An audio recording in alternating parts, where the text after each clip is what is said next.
Bezrat Hashem. C'est le devant la route sur la paracha Vaïkra. On va dédier ce cours pour les Nishmat de la maman du Rav Barkatz. Pnina, Bat, Gemara, Ve, Shlomo. Aussi pour la Refoua Shlema de Chaim Ben Esther. Et de Yosef Ben Ahava. Et aussi pour la Nishmat de ta maman, Myriam Bat Moshe. Alors, je voulais commencer ce cours par une phrase qui est connue. Je pense qu'il y a beaucoup de gens qui la connaissent. Quand quelqu'un il est sur le point de faire tchouva, quand on veut aider quelqu'un à faire tchouva, on lui dit une phrase que Dieu il dit, justement, qu'il adresse à chaque juif. Et cette phrase, c'est la suivante. « Ouvre-moi le chat d'une aiguille et je t'ouvrirai les portes d'un palais. » J'ai entendu cette phrase. « Ouvre-moi le chat d'une aiguille et je t'ouvrirai les portes d'un palais. » Alors j'étais un matin, là, de cette semaine, à la synagogue, et il y a quelqu'un qui est venu et qui m'a donné une explication, qui m'a dit pourquoi on parle d'ouvrir le chat d'une aiguille, pourquoi le chat d'une aiguille précisément. Alors il m'a dit, l'explication, je crois qu'elle est de Rabbi Nathan, l'élève de Rabbi Nachman de Breslev. Il a dit que parce qu'une aiguille ça pique. Ça voulait dire que, d'après ce que je crois comprendre, quoi, que quand on fait tchouva, on peut aussi, des fois des choses peuvent provoquer une certaine douleur, comme une aiguille qui pique. Et l'idée, bon, c'est intéressant, mais ce qui m'a frappé, c'est qu'est-ce que ça peut être aussi, la signification d'une aiguille. Ouvre-moi le chat d'une aiguille. Pourquoi on dirait une aiguille?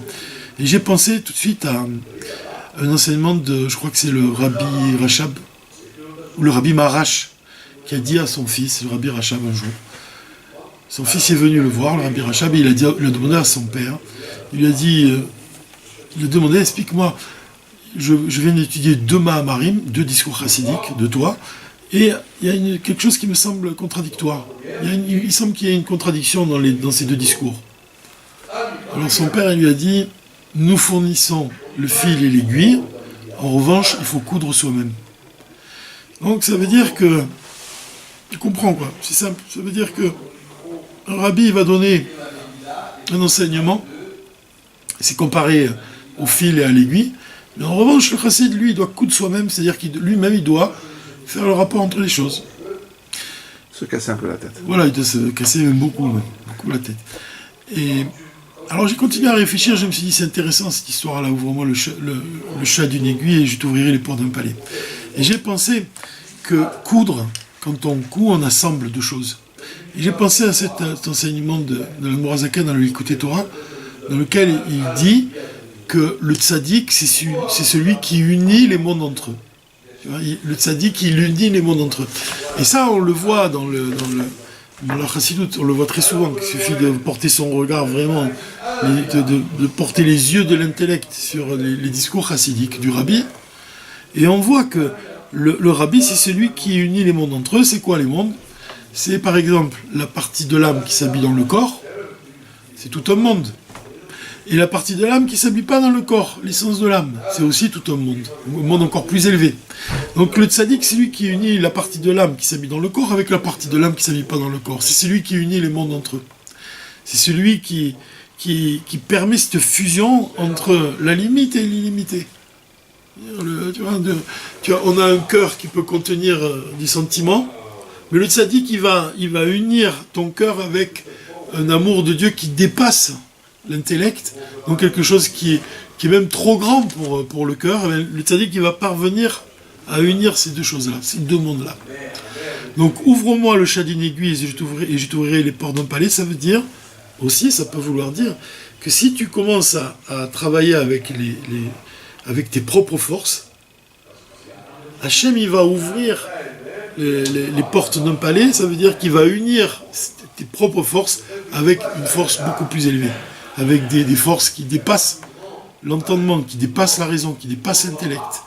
Il va réveiller des sentiments qui sont infinis, et il va les associer avec notre cœur qui lui-même, il est tout petit. Même Morazakan, il a parlé de ça, il a dit, pour expliquer un autre verset dans lequel on dit qu'il faut élargir les tentes. élargir la tente. Comme quand, ça fait référence au fait que tu vas élargir ta tente.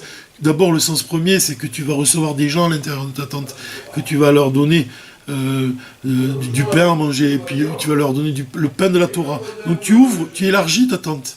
Comme le Rabbi Shimon Bar Yochai qui a dit que la table, elle repose sur 4 pieds. 4, c'est la valeur numérique de Dalet, la lettre Dalet, Aleph, Bet, Gimel, Dalet, ça fait 4. Et Dalet, la racine du mot Dalet, même, c'est Dal, le pauvre. Le pauvre, il est lié avec le chiffre 4.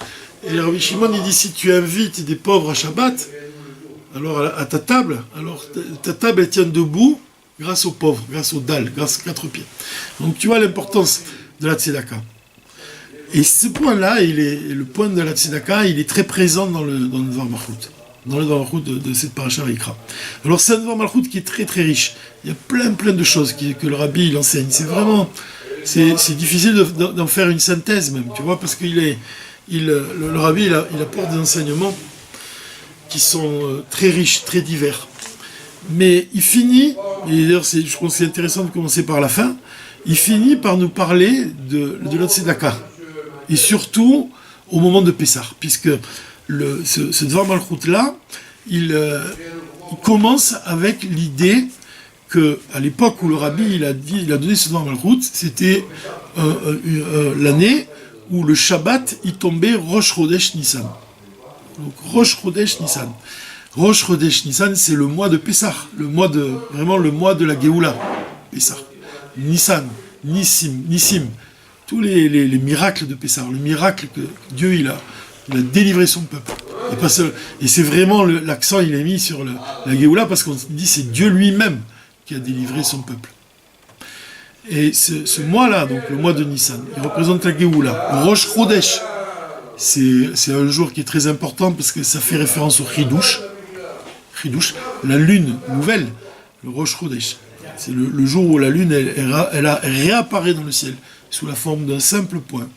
Et là-dessus, le Rabbi il a expliqué beaucoup, il a donné beaucoup de signification. Qu'est-ce que ça signifie? Et j'ai entendu aussi, mon épouse, elle m'a dit qu'elle est allée à un cours ce Shabbat, elle a entendu, il y a une dame pendant le cours, elle a dit une chose. Elle a dit qu'il ne fallait pas, et ça c'est peut-être quelque chose que tout le monde sait, plus ou moins, qu'on ne doit pas toujours regarder la lune. On ne doit pas toujours la regarder. Vous savez ça? C'est pas bien de regarder la lune. Pour quelle raison? C'est pas bien, on dit, de regarder la lune quand elle n'est pas pleine. Pourquoi? Parce que la lune, elle est gênée qu'on la regarde si elle n'est pas pleine. Donc quand c'est un jour de pleine lune, tu peux la regarder, mais quand c'est un jour où elle ne reçoit pas toute sa lumière du soleil, donc c'est un jour où elle n'est pas pleine, il dit que c'est pas très bien de la regarder, pour ne pas la gêner. C'est intéressant. Intéressant ce point. Pourquoi c'est si intéressant? Parce qu'on dit que la lune, elle est comparée à la Knesset Israël, à l'Assemblée d'Israël. Et tout de suite, tu peux faire le rapprochement, tu dis, tiens, la lune, elle est gênée qu'on la regarde si elle n'est pas pleine. Et si tu fais la comparaison, tu dis, c'est l'Assemblée d'Israël, un juif, il n'aime pas qu'on le regarde s'il n'a pas une pleine lumière sur lui. C'est-à-dire s'il lui manque quelque chose, s'il n'est pas au mieux de sa forme, si on peut dire, s'il est amoindri. S'il est amoindri. S'il est diminué de quelque manière. Moi, je le comprends plus dans le sens où il veut donner le maximum. Un juif, il veut paraître toujours, il veut donner tout ce qu'il a. Il est capable de donner tout ce qu'il a. Et s'il n'est pas dans un moment comme ça, il est gêné. Qu'on le regarde. Il a besoin des autres pour leur donner. Le Rabbi disait que, il n'y a pas longtemps, j'ai lu que le Rabbi disait à des jeunes Bachorim qui partaient en Sherout, comme ça, pour aller réveiller un endroit, momentanément, comme ça, il leur disait que c'est important aussi, des fois, d'aller dans un endroit et de donner sans recevoir. C'est-à-dire que, sans faire de collecte de fonds, ce sont les mots précis du Rabbi, c'est bien d'aller dans cet endroit et de donner, c'est-à-dire d'apporter de la Torah, de dire des paroles de Torah, mais sans faire de collecte de fonds. C'est-à-dire que ça va que dans un sens, tu vas uniquement pour donner. Ça, c'est une tzedaka qui est forte. Et même quand tu étudies toutes les lois de la tzedaka, le plus haut niveau de la tzedaka, c'est quand tu donnes à quelqu'un la possibilité, tu lui apprends un métier, tu lui donnes la possibilité de se suffire à lui-même. Mais le second niveau, qui est décrit par le Rambam, le Rambam, c'est quand tu lui donnes, mais sans qu'il sache d'où ça provienne. Matan Basseter, de donner à quelqu'un ça te montre à quel point on doit savoir donner sans attendre en retour. Et là-dessus, le Rabbi parle de ça aussi dans le Dvar Malchut. Il parle de la tzedaka qu'on doit augmenter en tzedaka à l'entrée du mois de Nissan. On doit augmenter, ça veut dire que... Et il dit une chose, il dit, même si c'est le fait de donner, comme Dieu il agit mesure pour mesure, c'est certain que Dieu il va te donner en fonction de ce que toi-même tu as donné. Et plus tu donnes, et plus tu vas recevoir de brachot. C'est évident. À la limite, on peut se demander même, puisque le Rabbi dit qu'il faut agir au-delà des limites. Blikvul, ad blikvul. C'est-à-dire savoir, pas seulement donner selon la halacha, mais dépasser la halacha. De donner ad blikvul, sans aucune limite. Donc donner sans aucune limite, ça signifie pas seulement la quantité que tu donnes, ça signifie aussi de donner sans rien attendre. Et aussi au-delà des limites, c'est faire abstraction de soi-même. Et là-dessus, le Rabbi il associe aussi le fait que le mois de Nissan aussi, il est lié avec Narshon ben Aminadav. Narshon ben Aminadav, c'est le premier qui a sauté dans la mer, avant que Dieu il ouvre la mer. C'est le premier son travail à lui, ce qui le caractérise, c'est Messirut Nefesh. La capacité de faire don de soi pour servir Dieu. Et faire don de soi, c'est vraiment agir au-delà de toutes les limites. Tu vois, c'est Messirut Nefesh, c'est Narshon ben Aminadav. Donc, ce mois de Nissan, là, quand Shabbat, il tombe au Rosh Chodesh Nissan, le Rabbi il vient nous enseigner qu'on doit sortir 3 Sefer Torah. On lit dans 3 Sefer Torah. 3 Sefer Torah. Il y a un autre jour dans l'année pendant lequel on sort 3 Sefer Torah, c'est Simchat Torah. Aussi, Maintenant, quelle est la différence entre les deux? Dans Malchut, il est fondé là-dessus, sur quelle est la signification de sortir 3 Sefer Torah. D'abord, on doit comprendre que 3, ça représente une Chazaka, donc c'est un renforcement. C'est-à-dire le fait qu'on sorte 3 Sefer Torah, on doit comprendre que c'est un ajout de force dans notre service divin. Quelle est la différence essentielle qui existe entre les 3 Sefer Torah du mois de Nissan, le Rosh Chodesh Nissan, et les 3 Sefer Torah de Simchat Torah? C'est qu'à Simchat Torah, l'accent il est porté sur le monde, Bereshit. On lit dans la paracha Bereshit. On lit le début, la création du monde. Et donc ça fait référence à un service divin qui est Alpiteva, selon la nature. La nature, comme la création. La création, la nature, le monde, tel qu'il est créé. Alors que les 3 Sifrei Torah du mois du Rosh Chodesh Nissan, eux-mêmes ils font allusion à ce qui est au-delà du monde, au-delà de la nature. Donc le point essentiel qui est donné dans le Dvar Malchut, au sujet de ce jour-là, de Shabbat qui tombe Rosh Chodesh Nissan, c'est le point essentiel, il est que on doit servir Dieu au-delà de la nature. Ce jour-là, il vient pour te renforcer en ce sens. Qu'est-ce que ça signifie servir Dieu au-delà de la nature? Ça sous-entend tout d'abord qu'on est capable de les servir avec nos propres forces, mais on ne s'arrête pas là. Et on se dépasse au point même que ouvre-moi le chat d'une aiguille jusqu'à ce que moi je t'ouvre les portes d'un palais. Les portes du palais, c'est ce que Dieu il va te donner en retour. Le cadeau de Dieu. Il y a un amour de Dieu qui ne peut pas venir de l'homme. Il vient de Dieu lui-même. C'est Dieu lui-même qui va t'inspirer un amour de Dieu qui dépasse la raison et l'intellect. C'est un cadeau de Dieu. Ça, c'est lié avec le sacrifice aussi. Parce qu'on voit que à quel point le sacrifice, il est lié avec l'âme. Quand on amène un animal, d'ailleurs, tu sais, on parle de Vaïkra, ça parle des sacrifices, beaucoup, des corbanotes. Mais quand on amène l'Admorazakayan, et puis tous les rébim de Chabad, jusqu'au Rabbi Rayatz, dans son discours Batil Gani, il explique que la BMA, l'animal qu'on porte sur le Misbéach et qu'on sacrifie à Dieu, c'est notre âme animale. Tu vois ? Il y a l'âme animale. Et il y a un verset, notamment, qui dit dans le traité Ménachot, c'est à la page 104b, il est écrit que Dieu, il dit, je lui en tiens compte du sacrifice qu'il apporte, comme s'il avait offert sa personne, son âme. Le fait d'apporter un sacrifice, c'est Dieu, il regarde ça comme si il avait offert sa personne, son âme.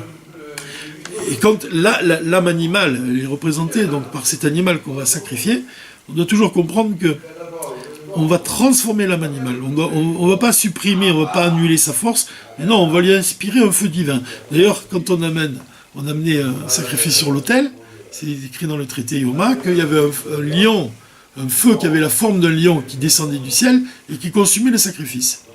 Donc tu vois, l'homme il fait un certain travail et ensuite il attire d'en haut ce lion. Ce lion, il représente quoi? Il représente cet amour de Dieu, puisque le feu c'est l'amour de Dieu qui dépasse l'intellect et que Dieu donne en cadeau à ce juif.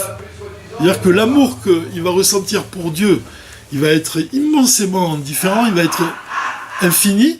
Cet amour-là, il est né par Dieu lui-même. C'est Dieu qui l'a fait naître dans le cœur de ce juif. T'imagines?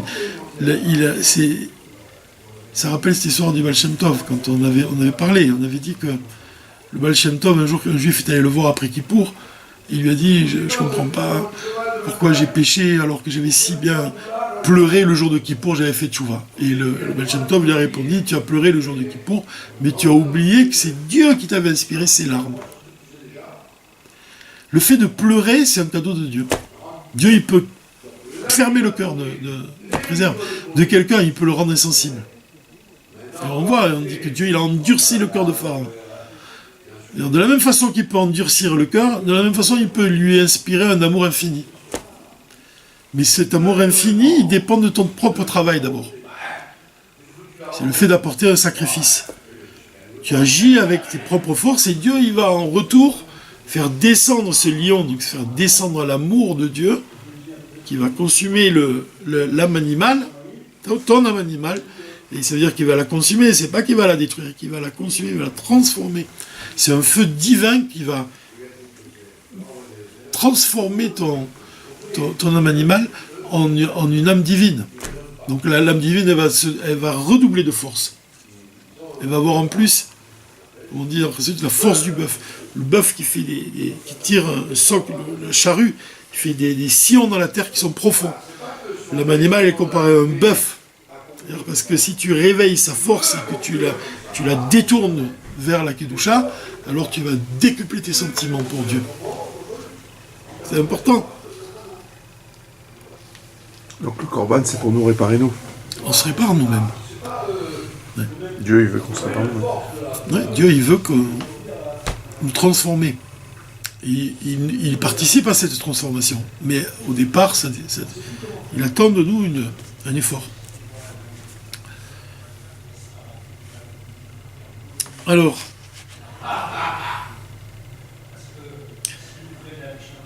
il y a un point qui est très intéressant dans le Dvar Malchut, ici, c'est que quand on parle de sacrifice, quand on parle comme tu viens de dire, de réparation, on doit se réparer soi-même. Et on a dit que l'Assemblée d'Israël a été comparée à la lune. Et ici, dans le Dvar Malchut, Rabbi, on va y venir, mais il faut à tout prix en parler de ça, de la lune. Comme ça, on va commencer dans l'ordre qui est donné ici. Quand on sort un Sefer Torah déjà, qu'est-ce qu'on dit quand on sort un Sefer Torah?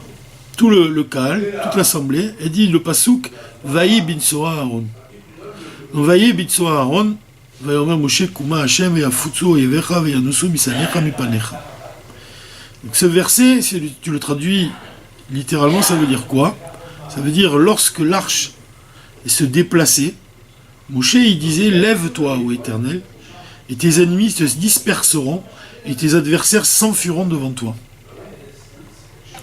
Lève-toi Éternel. Lève-toi Éternel, ça fait référence à quoi? Ça fait référence au divin qui est en chaque juif. Si tu parviens à réveiller le divin qui est en toi, alors tes ennemis se disperseront, c'est l'âme animale. Tu vas agir sur l'âme animale. Il faut illuminer le cœur. Toujours dans la réflexion. D'abord, tu commences par réfléchir à une chose. Et puis ensuite, la lumière du cerveau, elle va illuminer le cœur. Mais elle va illuminer quel côté du cœur? Le côté où l'âme animale, elle réside. L'âme divine, elle va illuminer l'âme animale.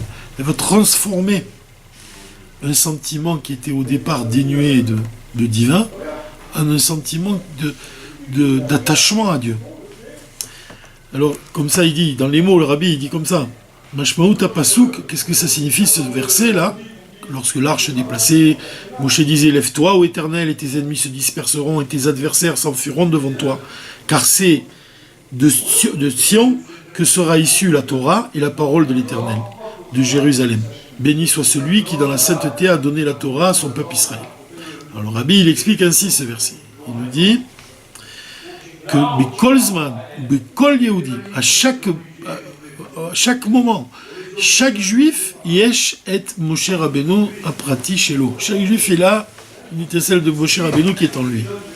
Chez Omer, qui lui parle, et qui le réveille, et qui fait que chez Osafa Bechol Inane Akidusha, que ce juif-là, il ajoute dans les sujets de la Kidusha. Et qu'est-ce que ça, c'est dans le pasuk, c'est exprimé dans le verset, quand Dieu il dit, quand le verset qui dit, lève-toi ô Éternel, tu réveilles ton désir de porter toute ton attention dans les sujets de la sainteté. Ou bitul kol davara, et d'annuler toute chose mauvaise. Amafrial et avodet Hashem, ce qui te dérange pour servir Dieu. Donc ça, c'est exprimé dans les versets quand il dit que tes ennemis se disperseront et tes adversaires s'enfuiront devant toi. Ça, c'est quand on sort un Sefer Torah et qu'on dit ce pasuk. Donc cette idée-là, le Sefer Torah, déjà, il doit imprimer en nous cette idée-là qu'on doit faire le bien et s'éloigner du mal. Otsa Sefer Torah, Yeshba Netinat Koach, dans le fait de sortir un Sefer Torah, Dieu il te donne de la force pour ton service divin, tu vois, pour te renforcer, pour réveiller. Alors ça c'est tout le livre du Tanya, pour apprendre à réveiller ton âme divine et apprendre à combattre, à mener le combat de Dieu, à mener le combat contre le mauvais penchant, à mener le combat contre les éléments négatifs de l'âme animale et de les transformer en des éléments positifs. Donc s'il y a un niveau particulier, spécial, dans le fait de sortir trois Sefer Torah, c'est pas anodin, c'est pas un seul, c'est trois. Et l'idée, on l'a dit, c'est Chazaka. C'est trois, c'est déjà une force particulière. Alors la différence qu'il y a entre la lecture qu'on fait de la Torah au mois de Nissan, par rapport à la lecture qu'on fait au moment de Simchat Torah, c'est qu'au moment de Simchat Torah, on parle on a dit du service divin qui est Alpiteva, selon la nature. Alors que pendant le mois de Nissan, on parle du service divin qui est au-delà de la nature. C'est différent. C'est-à-dire, l'accent, il est mis dans la lecture du Sefer Torah pendant le mois de Nissan sur les mitzvot. Mais pas l'action. Mais pas l'action simple. Pas l'action telle qu'on a l'habitude de la faire. Au mois de Nissan, on doit réfléchir, on doit essayer d'agir avec une autre inspiration. Puisque le mois de Nissan, il représente la Géoula. Donc on doit soi-même connaître une Géoula, pas seulement dans tes pensées, dans tes paroles, mais aussi dans tes actes. Ça, c'est intéressant parce que c'est le sujet de la liberté. L'action. Une fois j'étais dans un village, c'est un village de vacances pendant Pessah. C'était le dernier jour, tu vois, après la Séouda de Machiar, tout le monde était sur le point de vider leur bungalow, leur chambre, et de rentrer. Alors chacun il s'est préparé, tu vois, tout le monde avait passé 10 jours de Chol HaMoed Pessah, même le Seder de Pessah, les jours de Chol HaMoed Pessah, ensemble, dans une ambiance de Kedusha, tout le monde était venu chercher l'ambiance de la fête. Et c'était vraiment autour du Rabbi, bien sûr, puisque il y avait des cours de Chassidut, il y avait la prière, il y a vraiment tout ce qu'il faut pour vivre le judaïsme dans des bonnes conditions, dans des belles conditions, puisque c'était tout près de Rosh Hanikra, c'était au bord de la mer, et c'était le moment de Pessah, donc chacun il avait goûté à cette tranquillité, à un endroit qui était réellement paisible et tout. Et d'un seul coup, tout le monde devait partir, rentrer chacun dans leur village et tout, dans leur ville. Et comme ça, je marchais et je vois un ami à moi qui était en train de rentrer les valises dans le coffre. Et j'ai vu comme ça qui arrivaient en courant, comme ça, des petits garçons, ses fils, avec des bouées. Il les tendait à son père, et son père il rangeait, il dégonflait, il mettait les bouées, il mâchait toutes les palmes, tout ce que tu veux, tous les jouets, et il les rentrait comme ça. Et ça me faisait mal au cœur de voir des enfants, tu vois, qui mettaient le père qui prenait les bouées, qui les rangeait et tout. Et je lui ai dit comme ça, je lui ai dit ah, t'as pas trop de peine que les vacances sont finies? Alors il me regarde et il me dit, les vraies vacances, il me dit, ce sera le jour où je serai libéré du etc. Ça, il me dit. Et là, je me suis dit, ça m'a surpris, quoi. C'était pas une réponse. Je m'attendais à tout sauf cette réponse. Mais c'était pas une réponse étonnante. C'était la réponse d'un chassid. Parce que justement, l'idée, c'est que la liberté. Quand on parle de Pessah, on dit Pessah, c'est le temps de la liberté. Qu'est-ce que c'est la liberté? C'est s'être libéré du etc. En premier lieu, c'est ça. Dans l'approche chassidique, c'est que la liberté, c'est quand tu te libères du etc. D'ailleurs, un exemple du Tanya, c'est que l'Admor Zaken, il te dit que les mauvaises pensées, elles alourdissent le corps. Des pensées qui sont inspirées par le Yetzirah, elles vont alourdir ton corps physiquement. Et contrairement à ça, quelqu'un qui est animé par des bonnes pensées, il va être léger. Il va avoir même de la grâce. Il va être porté, comme les tables de la loi, elles étaient portées par les lettres, puisque les lettres, elles étaient divines. Et quand Moshe il s'est approché du péché du veau d'or, les lettres elles se sont enfuies. Elles se sont envolées, on dit. C'est écrit. Les lettres se sont envolées parce qu'elles ne pouvaient pas résider à côté d'un endroit de Touma, d'impureté. Et quand elles ont quitté les tables, les lettres de Dieu, les tables elles sont devenues lourdes. Donc tu vois que le divin, c'est lui qui portait le poids des tables. Donc le divin, il te porte vers le haut, il te rend léger comme l'aigle. Alors que le Sahara, il va alourdir. Le fait qu'il n'y a plus de divin, les tables deviennent lourdes. Et Moshe, il les tenait d'une seule main, c'est écrit, mais quand les lettres ont quitté les tables, alors il ne pouvait plus les supporter même des deux mains. Il les a jetées. Il les a brisées. Donc tu vois, le Tanya, il vient te dire que les mauvaises pensées du Yetzirah, elles alourdissent ton corps. La liberté, c'est quoi? C'est quand tu te libères de ce poids. C'est ce qu'il voulait dire, ce Chassid. Se libérer du poids, du mauvais penchant. Donc être léger. Et là, tu deviens léger. Et ça va très loin, puisque c'est très profond, parce que le poids, c'est une seule mauvaise pensée, ça pèse lourd. Ça rend le corps lourd. Alors que la joie, non, la joie, elle va ravifier ton corps, elle va lui donner une vitalité nouvelle. D'ailleurs, même le rabbi il dit ça dans le Nidachet 3 de Chassidut. La définition qu'il donne à la Chassidut, c'est qu'elle insuffle à l'homme une vitalité nouvelle.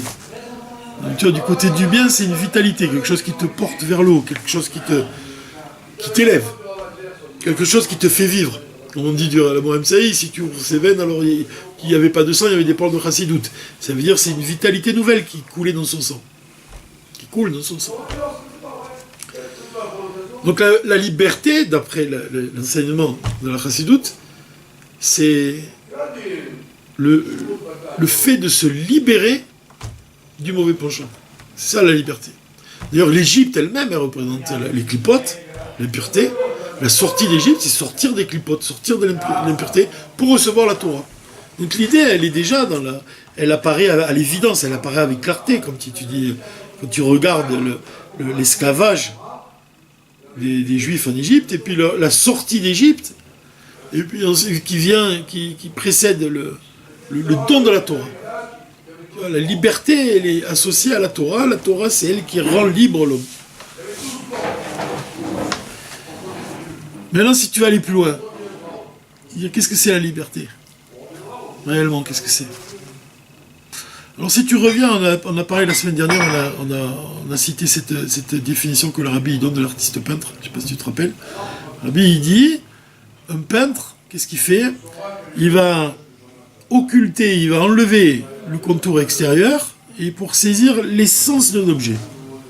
C'est-à-dire et quand il va saisir l'essence de cet objet, il va l'exprimer sur une toile, et la personne qui va regarder la toile, elle va voir ce qu'elle n'avait auparavant pas remarqué. Pourquoi elle n'avait pas remarqué cette chose-là? Parce qu'elle était entourée d'accessoires qui empêchaient de voir. Le peintre, c'est celui qui parvient à libérer l'essence de son contour extérieur. Et dans le cours précédent, j'avais fait un rapport avec le rabbi lui-même. Le rabbi lui-même, il agit de la même façon. Il est capable de dégager une chose de son aspect extérieur et pour en saisir l'essence. Tu vois? Et il libère l'essence. Il la libère. C'est-à-dire qu'il la met à ta portée. Il te donne la possibilité de la percevoir. De quelle manière? Le contour extérieur, ça représente le sens simple que tu lis. Tu as étudié le Chumash avec Rashi, mais il va te libérer du sens simple pour te faire parvenir à un sens beaucoup plus profond, à l'essence. Il va libérer l'essence. Donc la liberté, c'est ça. C'est comme on a dit au début. Ouvre-moi le chat d'une aiguille, c'est le pshat, le sens simple, et je t'ouvrirai les portes d'un palais, c'est la révélation du sens le plus profond. Donc la liberté, c'est ça. La liberté, c'est quand un juif, il devient capable, grâce à l'enseignement qu'il a reçu, à percevoir la profondeur qui existe. Pas seulement dans la Torah, mais aussi dans ce monde. Pas seulement dans ce monde physique, mais aussi en chaque juif. La liberté, c'est quand tu parviens à percevoir l'intériorité d'une personne. C'est ça la liberté. C'est quand tu libères la personne de son aspect extérieur. Et tu te libères toi-même de la même façon. Puisque tu n'es pas prisonnier des apparences. Mais tu deviens sensible à ce que la personne, elle est véritablement. Ce qu'elle est au plus profond d'elle-même. Ça, c'est la liberté. C'est se libérer du mensonge. C'est sûr que le pshat, c'est pas un mensonge quand tu étudies la partie révélée de la Torah. Je parle pas de ça. Je dis quand tu te libères de la superficialité, parfois dans certaines situations. D'une apparence trompeuse. Une apparence qui est trompeuse. Elle est toujours trompeuse. C'est-à-dire, elle change le regard. Le rabbi, il te donne la liberté à partir du moment où il libère ton regard. Il lui permet d'aller beaucoup plus profondément. De voir plus vrai dans les gens, de voir plus vrai dans le monde, de voir plus vrai dans la Torah. Il te fait percevoir la vérité. C'est ça, la liberté. Et encore, si tu vas encore plus profond, la liberté, c'est quand tu deviens capable toi-même de faire descendre cette vérité dans ton monde à toi, dans tes actions, dans tes paroles, dans tes actes. Ça aussi, c'est la liberté. C'est-à-dire que, comme il a dit une fois le Baal Shem Tov, il a dit quand je suis branché en haut, c'est-à-dire quand j'ai dévoilé l'essence de mon âme, quand il a dévoilé le lien de son âme avec Dieu, alors je parle et je fais plus attention au flot qui coule de ma bouche. J'ai plus besoin de faire attention. Ça coule de source. Ça veut dire quoi ça? Ça veut dire que quand tu es, comme il a dit dans cette histoire-là, quand on est bien accroché en haut, on ne tombe pas. Quand tu es accroché en haut, c'est ça la liberté. Tu tombes pas. Même dans tes pensées, tu tombes pas. Si tu es bien accroché en haut, tu tombes pas. Cette histoire-là, c'est l'histoire de cet homme-là qui montait, un talus comme ça, verglacé. Et les jeunes, ils regardaient comme ça, il dit, il va tomber, il va tomber, il va tomber, il va tomber. Et il s'est tourné vers eux, il leur a dit, quand on est bien accroché en haut, on ne tombe pas. Il était en train de faire une mitzvah, il allait au mikvé. Et c'est l'histoire. Et le rabbi Rachab, il a dit à son fils que c'est valable aussi pour la pensée. Quand tu es bien, c'est pas seulement je dérape pas sur de la glace dans ce monde physique, c'est que je dérape pas sur la glace de mes pensées. Si tu penses à des choses, des mauvaises pensées, comme on a dit, elles alourdissent le corps, alors le corps, il a toutes les chances de glisser. et de tomber. Mais si tu es accroché en haut, si tu es inspiré par des idées fortes, des idées divines, alors tu tombes pas.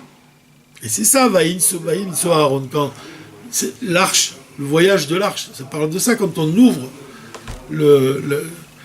l'endroit, le Aaron, et qu'on va sortir un Sefer Torah, on dit le pasouk, on dit ce verset que les enfants d'Israël, ils se déplaçaient avec l'arche dans le désert. Le désert, ça désigne quoi? La glace. Ça désigne l'endroit où on peut glisser, où on peut tomber. Mais l'arche, elle a le pouvoir de dominer le monde, qu'il soit spirituel ou physique. Elle domine tout ce qui est hostile. Et le transforme. Voilà, domine tout ce qui est hostile. Et ça va à double sens. Moi, j'ai une sœur qui habite au Canada. Elle me disait qu'il y a un hiver terrible en ce moment, il y a de la glace et tout. Et je lui ai répondu, je lui ai dit, tu sais que la chassoute, elle est née en Ukraine. Elle est née là où il y a de la glace. C'est-à-dire que c'est pas que tu tombes pas, c'est que plus que ça. C'est que ça va réveiller des forces en toi, où tu vas changer le monde. Ça peut être une source d'inspiration. Ça, c'est le regard du rabbi. Il voit toute situation comme envoyée par Dieu, et donc dans le but de t'élever. Il n'y a pas une descente elle ne vient pas pour te faire descendre, elle vient pour t'amener vers une élévation encore plus élevée. Donc on doit vraiment, au mois de Nissan, avoir cette idée-là, ancrée en nous. Qu'on sorte 3 Sefer Torah pour nous aider, pour nous renforcer dans ce service divin qui est au-delà de la raison. Dans tes actions, tu dois agir au-delà de la raison. Et l'exemple qu'il va donner par la suite, c'est la tzedaka. C'est pas je me rends quitte de mon devoir, le rabbi dit clairement qu'on doit augmenter la tzedaka, on doit augmenter, on doit réveiller le cœur, on doit ouvrir le chat de l'aiguille pour que Dieu nous ouvre les portes du palais. Ouvrir le chat d'une aiguille, et dans quel but? Tu ouvres le chat d'une aiguille, pourquoi maintenant? C'est ça l'idée, c'est que tu ouvres le chat d'une aiguille, parce que l'aiguille, elle te permet de coudre, c'est-à-dire d'unir le monde d'en haut avec le monde d'en bas, d'unir ton âme qui est en bas avec ton âme qui est en haut, de l'inspirer. Et la force, elle nous est donnée. Mikan Mouvan chez Naga, Anisit, cette conduite qui est comme une Nissit, ça vient de Nes, de miracle, cette conduite qui s'accorde pas avec l'habitude, qui dépasse les habitudes, qui dépasse ta nature.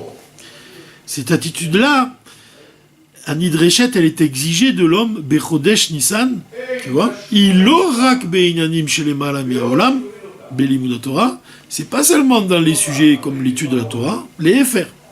Au contraire. Et là, mais cette conduite-là, Nisit Tzricha Lachdor Gam Beavoda Maasit Bepoal, ça doit pénétrer dans tes actes.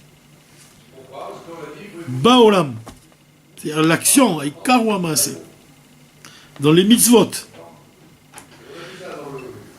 Chez Gama Avoda Baolam, Lotier Regela Vetivit, et la Nisit, les Maalam Yateva, ou Me'arigilut Adam. C'est-à-dire que c'est pas seulement dans l'étude de la Torah que tu dois faire des efforts, c'est dans tes mitzvot aussi, dans tes actions. Dieu, il nous donne la force pour cela. Alors, le Rabbi, il dit des choses ici qui sont intéressantes. Il dit que quand on sort ces 3 livres de la Torah, on lit d'abord dans un des livres, on dit Achodesh, c'est dans la paracha Bo, il y a écrit l'Éternel parla à Moshe et à Aaron dans le pays d'Égypte en disant ce mois-ci sera pour vous le commencement des mois. Achodesh azeh lachem rosh chadashim. Rishon lachem. Il sera pour Rishon ou lachem. Il sera pour vous le premier des mois de l'année. Les Chodshei Hashana, le mois de Nissan. Tu vois, c'est le premier. Alors là, c'est intéressant parce que dans le verset lui-même, il dit Achodesh azeh lachem rosh chodashim. Rosh, qu'est-ce que c'est? La tête. Le mois de Nissan, il représente la tête. La tête des mois, il veut dire. C'est le premier des mois, c'est le commencement des mois. Mais on peut le comprendre aussi l'allusion, quoi. Quand on parle de roche, de la tête, on peut le comprendre, que la tête s'accorde avec l'idée que le rabbi, l'enseignement qui donne le rabbi, qu'on doit agir au-delà de la raison, la tête. C'est quoi la tête, tu pourrais dire? C'est comme il y a la tête de l'âme et il y a les pieds de l'âme. Le Zohar, il parle comme ça, pour définir l'âme et l'essence de l'âme. La tête, c'est ce qui est relatif à l'essence.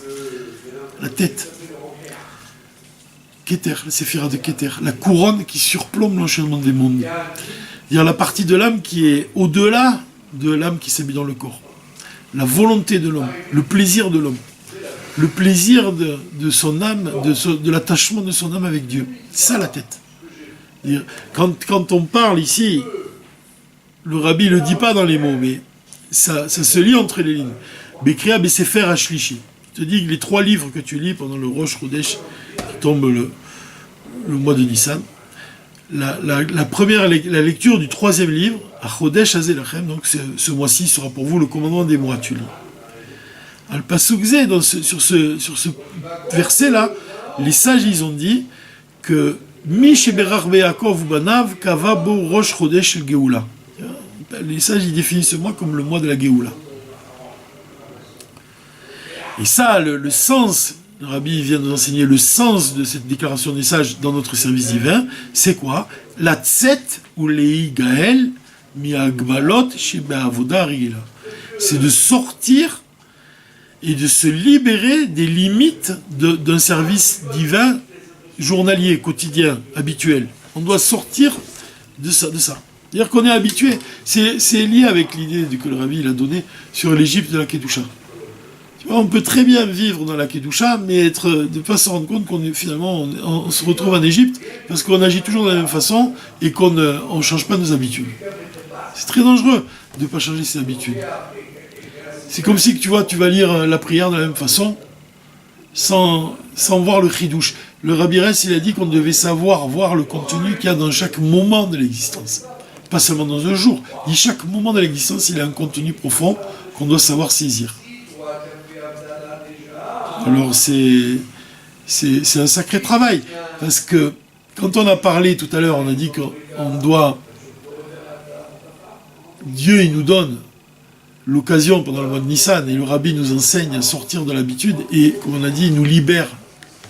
Il nous libère de quoi? Il nous libère d'un regard superficiel.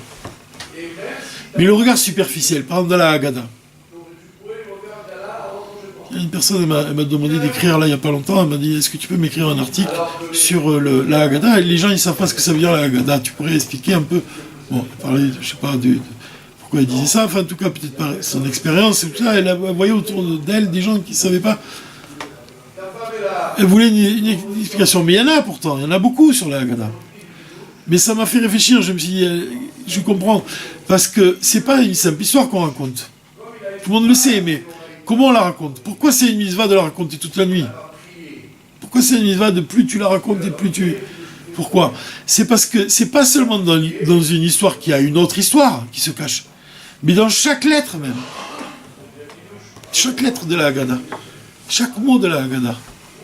La Chassidut, elle va t'enseigner, elle va t'ouvrir, elle va libérer le sens qui est caché, pas seulement dans une histoire, pas seulement dans une phrase, pas seulement dans un mot, mais aussi dans la lettre elle-même. Alors le rabbi, il a dit une chose qui est très belle, il a dit au sujet tu sais qu'il y a un enfant qui ne s'est pas posé de questions.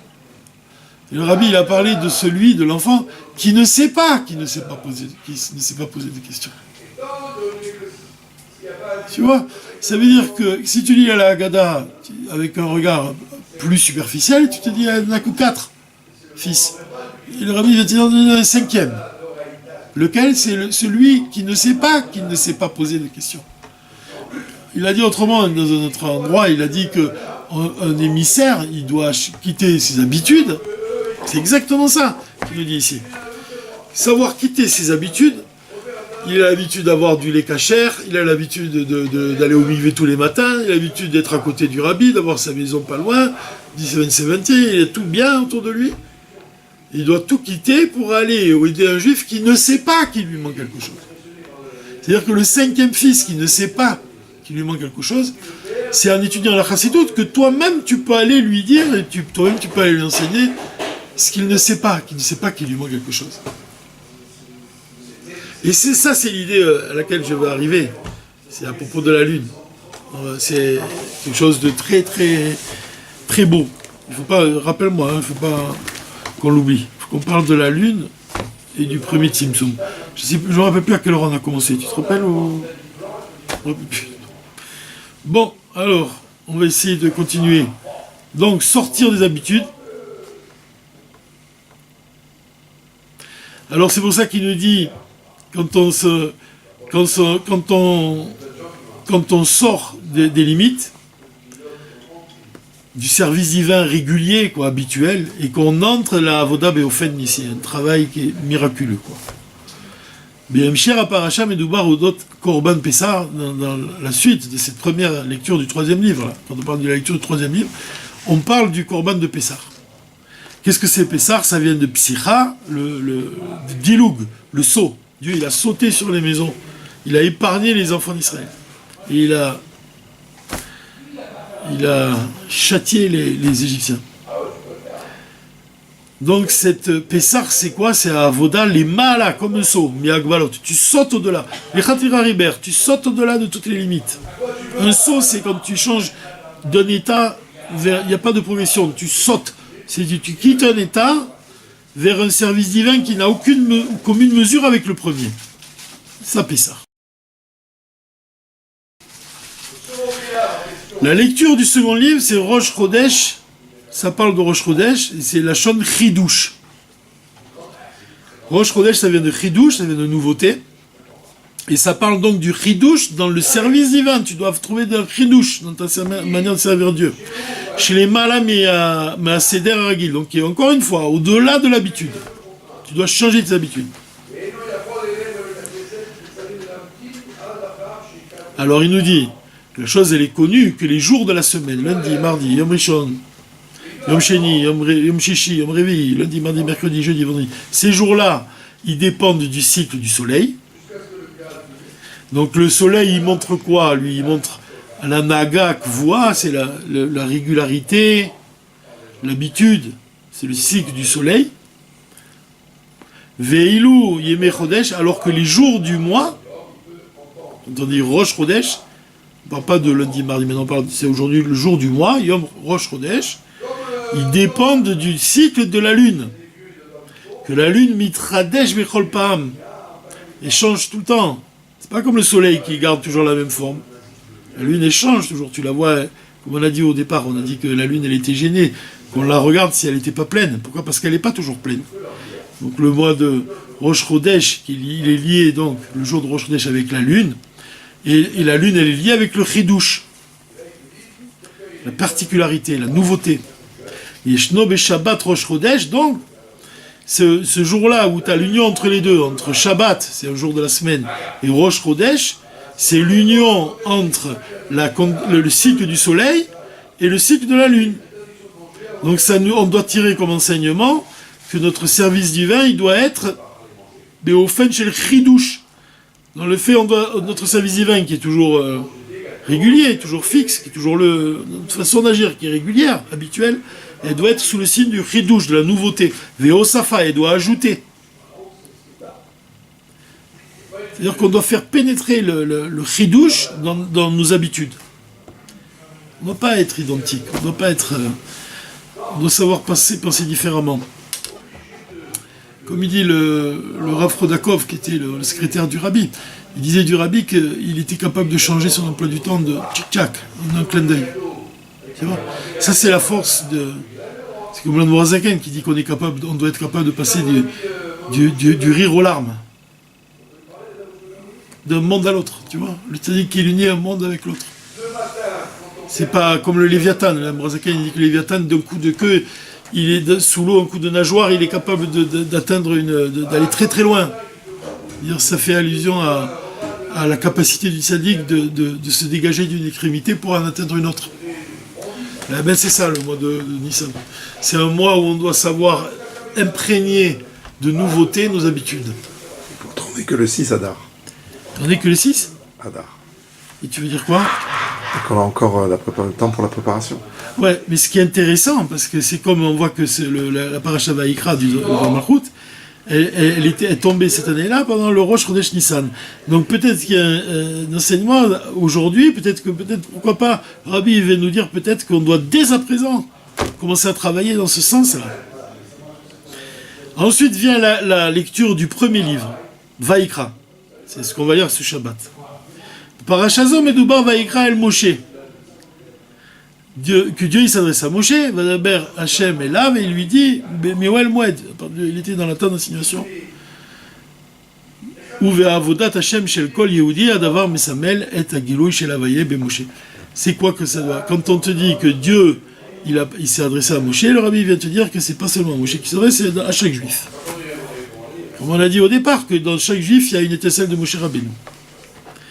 Donc il y a le Moshe à Prati, le Moshe particulier qui existe en chaque juif, Ad Kedekar chez Gilou, il y a Elokut, et qu'il se dévoile, donc Dieu il se dévoile à chaque juif, au point que ce dévoilement, écoute cette phrase, Choderet, il pénètre, Mamash, vraiment, Benafsho, dans son âme, ou Vegoremet, et ça lui provoque, Shehu et Chushbe Elokim, qui va ressentir Dieu, Keilur Mamash, comme s'il le voit vraiment.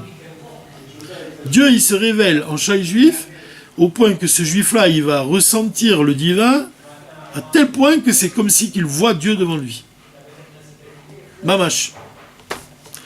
À l'exemple de ce qui se produira pendant la Géoula à Krova, qui est proche.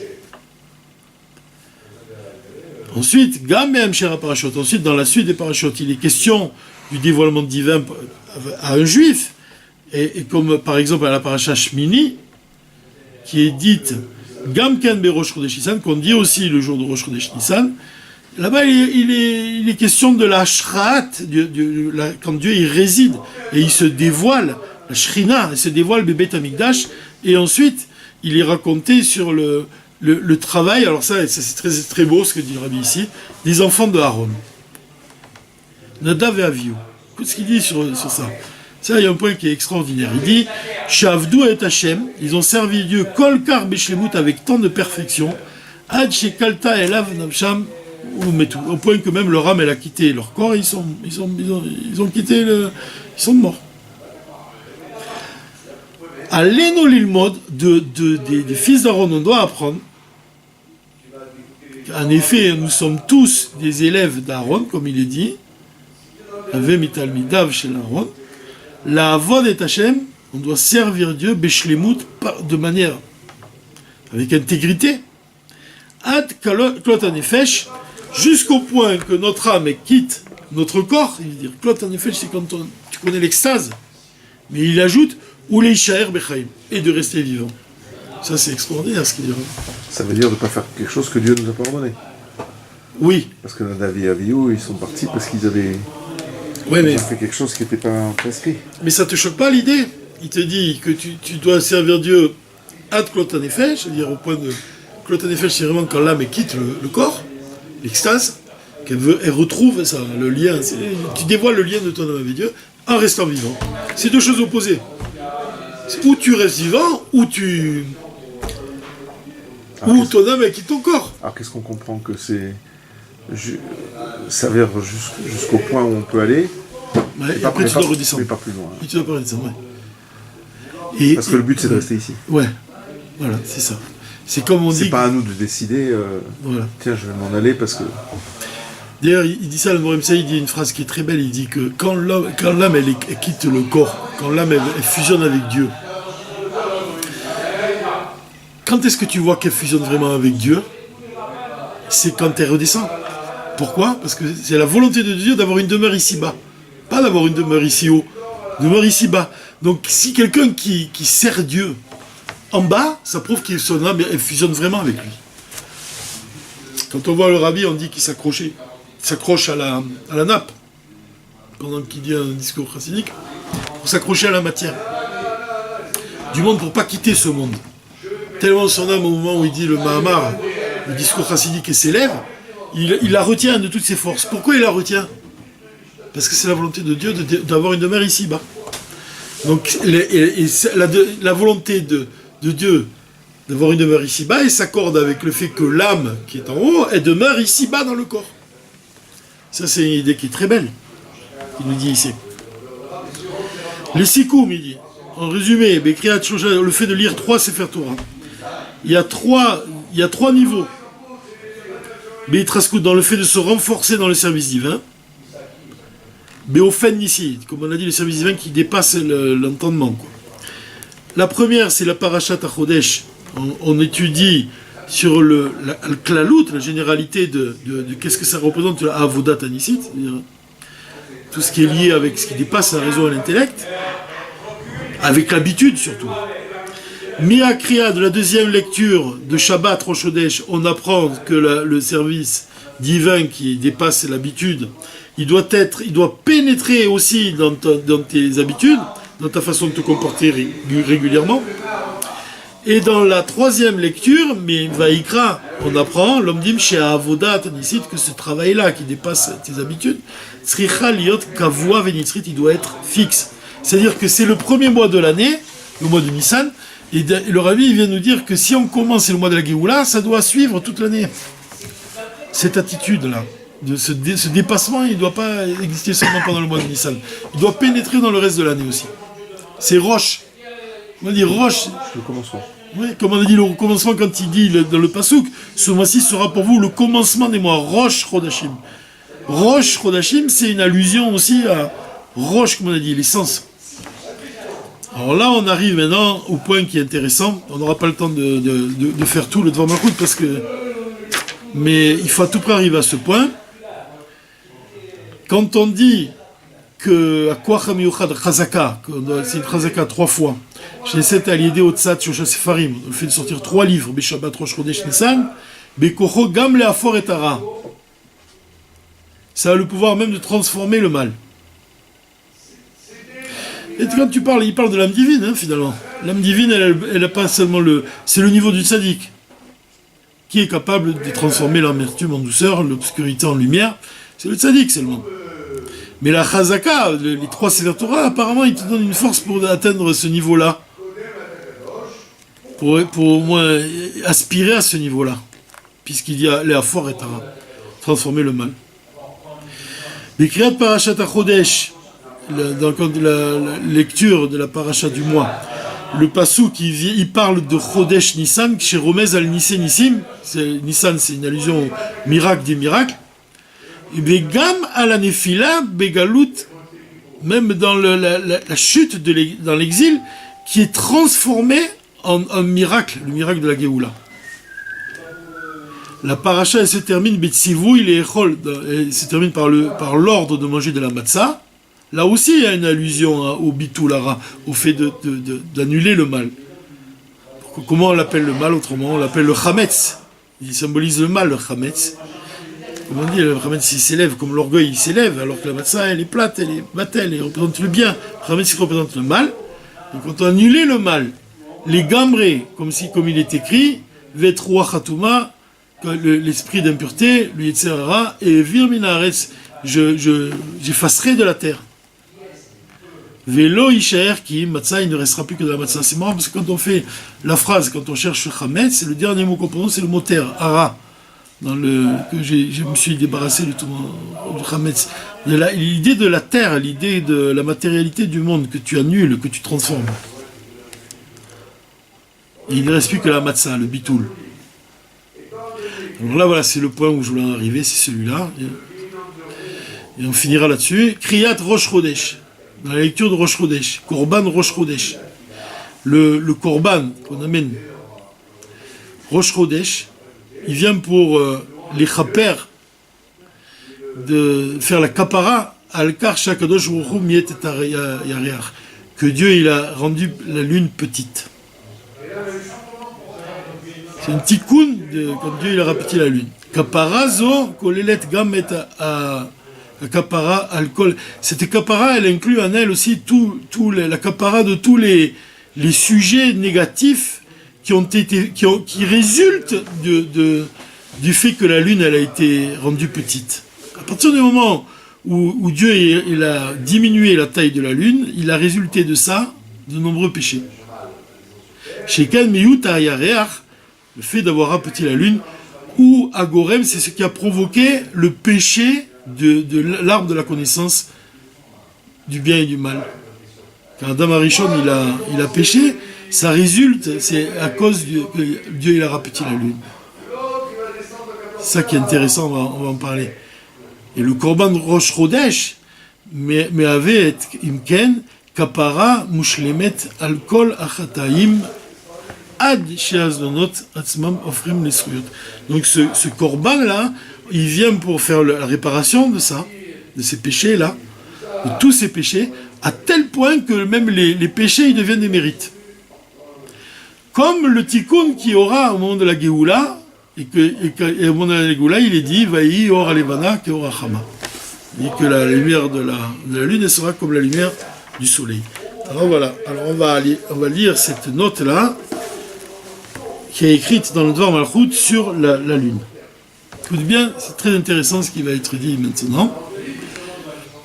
Adam Arishon aya yatzir kapav shel HaKadosh Baruch Hu. Adam Arishon, il a été formé par la main de Dieu. Non? C'est une création de Dieu.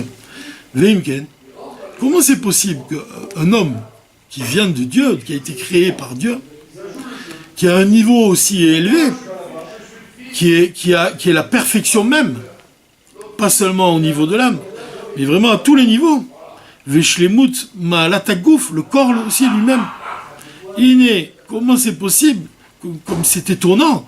Pour quelle raison il est descendu si bas, qu'il a péché, chez Chata, qu'il a péché, et qu'il a transgressé l'ordre divin? Voilà la question qu'il pose. Comment c'est possible qu'Adam Arishon, il a péché? C'est une créature, c'est Dieu qui l'a formé, il représentait la perfection, aussi bien par son âme que par son corps. Et on est obligé de dire qu'il y a une raison à cette chose-là. Chez Yuchal Liot Inyan Achet, qui peut justifier le péché qu'il a commis. C'est quoi la raison? Tu sais pourquoi? Pour quelle raison il a péché? Et la raison pour laquelle il a péché, c'est le fait que Dieu il a diminué la taille de la lune. Parce que quand il a diminué sa taille, il y a eu un manque de lumière. Il y a eu un manque de lumière. Si elle est plus petite, alors il y a moins de lumière. Et parce qu'il y a moins de lumière, Adam Arishon il a péché. Voilà le raisonnement qui est donné ici. Ce qu'il dit, Vechisaronze ou Makor la chet. Mais comme c'est Dieu qui l'a décidé, comment est-ce qu'on peut appeler ça un manque? Parce qu'il a quand même provoqué un manque de lumière. Ben, je suis d'accord avec toi, c'est une descente pour une montée. Mais comprenons les choses d'abord d'après leur sens simple. C'est vrai, il y avait un manque de lumière, il nous dit. Et ce manque de lumière-là, c'est ce qui a provoqué le péché.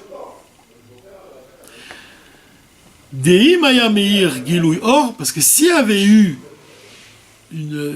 la lune, elle avait brillé avec une lumière plus grande, s'il n'avait pas diminué sa taille, il n'y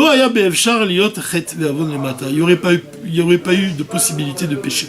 C'est pour ça qu'on a dit que l'Assemblée d'Israël est comparée à la lune, elle est gênée, la lune, si tu la regardes, si elle n'est pas pleine. C'est-à-dire, s'il y avait eu plus de lumière, l'homme n'aurait pas péché. Aval mitzat risaron naor les maala, mais le fait que Dieu il a diminué sa taille.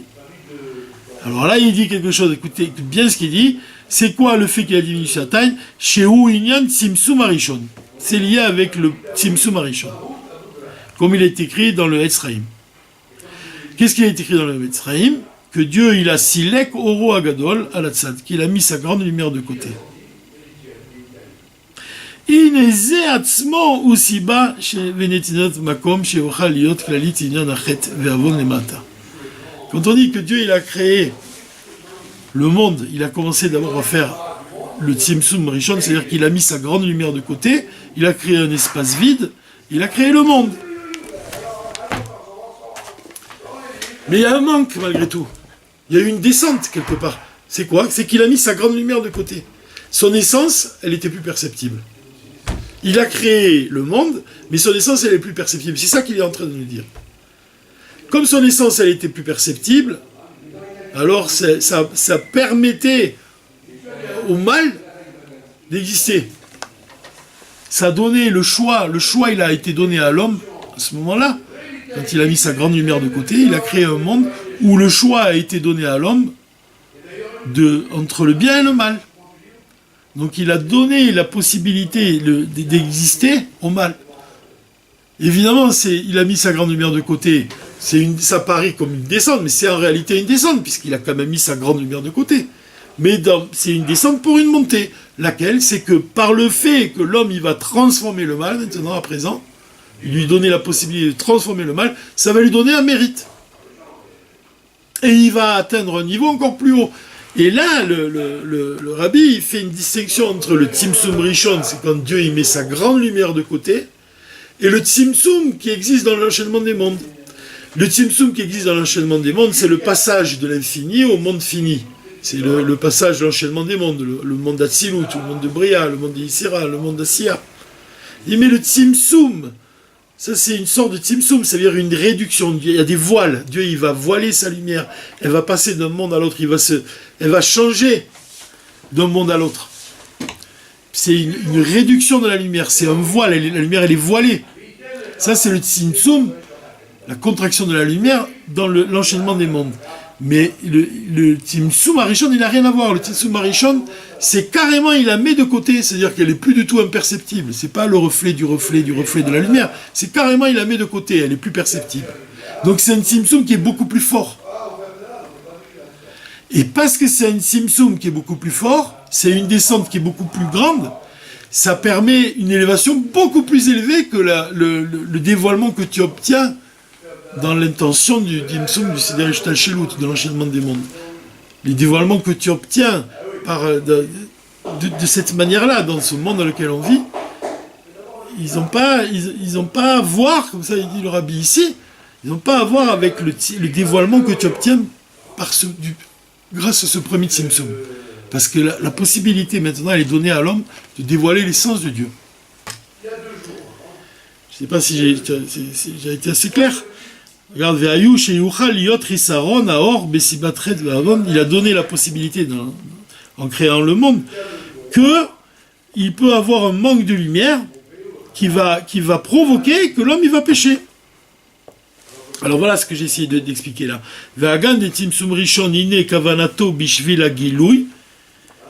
Même si le premier Tzimtzum, son intention c'est pour dévoiler, comme il est écrit dans un autre endroit, des Esha Tzimtzum Rishon Chalouk Mishar Tzimtzumim, il est différent le Tzimtzum Rishon de tous les autres Tzimtzumim chez Beseder Ishtalshelut. Chez Emrak Beprinat Miyut, ça c'est les Ishtalshelut, on parle de Tzimtzum, on fait que réduire la lumière. Alors que le Tzimtzum Rishon ou Prinat Siluk, elle disparaît complètement. Il est misé à Tzmo, le fait qu'elle est complètement disparue, le fait qu'il y a un si grand Tzimtzum, une si grande dissimulation, ça ouvre la porte au fait que Mouvan des Kavanatul chez Tzimtzum Rishon, ou Adioter, il est très élevé, c'est le développement que tu peux obtenir. Mikmo chez Ou Tzimtzumim des Seder par rapport aux Tzimtzumim que tu as dans les Seder Ishtalshelut. Veimken ech efshar de chisaron aror chez les Maala, yi nitidat makom al chisaron aor le maata besibat chet ve'avon chez Ou efer ad son elion. Dis comment c'est possible maintenant, puisque tu me dis que dans le Adam Arishon il a quand même péché. Achaïnianu dehen emet Tzimtzum Rishon ou bishvil agilouy. Dieu il a caché, il a mis sa grande lumière de côté pour que tu cherches un dévoilement qui est supérieur. Comme il a dit le rabbi. Le problème c'est pas de pas trouver Dieu. Le problème c'est de s'arrêter de le chercher. Il faut continuer à aller chercher. Même si Dieu il a mis sa lumière de côté, son essence elle est imperceptible.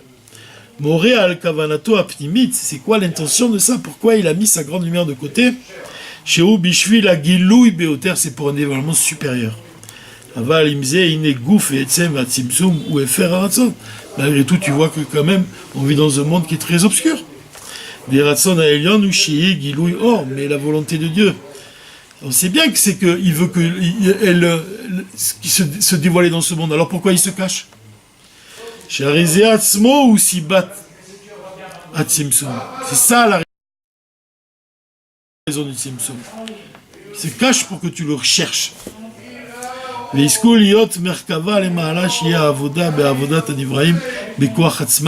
Dieu, il veut que les créatures, elles se battent de leur propre force. Dafka. Ve'ainu she'akavana ou she'egiluyor. Mais la kavana, son intention, c'est de ce qui se dévoile finalement.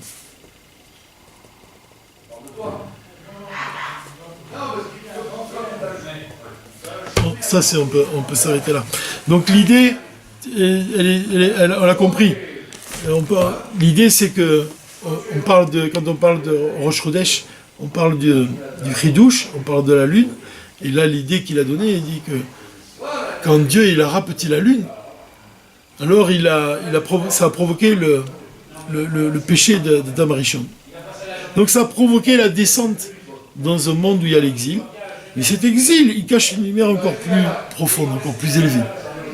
Et notre mission, c'est de la révéler. Alors, il parle de l'exemple qui est donné, c'est l'exemple de Narshon et Aminadab, que lui-même il fait Missirou Nefesh, l'exemple de la Tzedaka qui te permet de révéler, d'avancer, disons, dans ce dévoilement. Mais comme le Rabbi il a dit, comme il a dit le Tzemach Tzedek, il a dit la profondeur attire la profondeur. C'est-à-dire que si toi-même tu agis au-delà de la nature, alors tu vas provoquer un dévoilement au-delà de la nature. Ce saut-là, ce dilou, comme il dit, Pessah. C'est-à-dire que c'est ce qu'on dit à la fin de la Haggadah de Pessah. On dit que quand on a fini de lire le Seder, on dit voilà, mon Dieu, j'ai lu le Seder, j'ai fait ce que tu m'as demandé, maintenant c'est à toi de nous délivrer.